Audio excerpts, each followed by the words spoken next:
Hello friends, நம்ம பார்க்க போகிறது கோதுமை மாவில் தான் இப்போ நம்ம பூரி சுட்ட போகிறோம். நம்ம ஏற்கனவே பசஞ்சு உளுந்து தட்டின்னு வச்சாச்சு, அரை நாள் ஊற வச்சு பசஞ்சு வச்சாச்சு.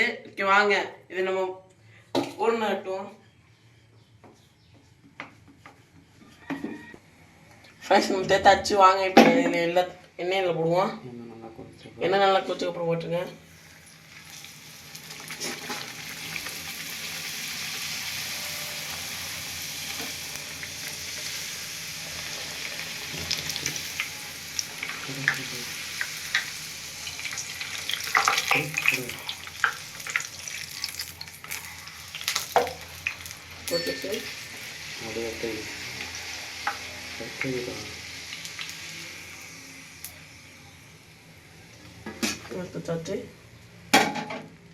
நல்லா எப்படி சூப்பராக இருந்து ஃப்ரெண்ட்ஸ். இன்னைக்கு நம்ம பூரி கிழங்குன்னா சட்னி போட்டுருவோம்.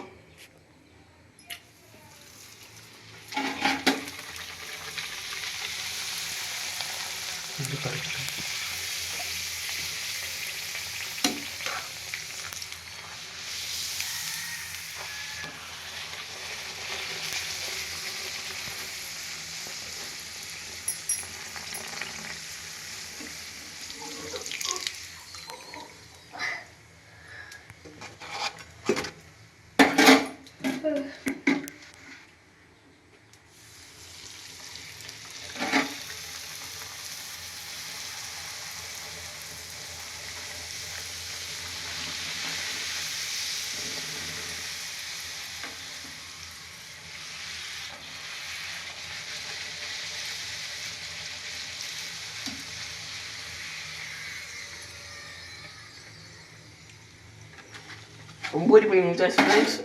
ஆட் கொடுத்துருவோம். இன்னும் நம்ம வீடியோ சப்ஸ்கிரைப் பண்ணிடுங்க. ஓகே, நம்ம இந்த பூரி சுட்டி முடிச்சாச்சு. இதே மாதிரி நீங்கள் சுட்டு சாப்பிடுங்க. ஓகே, பாய். அடுத்த வீடியோவில் சந்திப்போம்.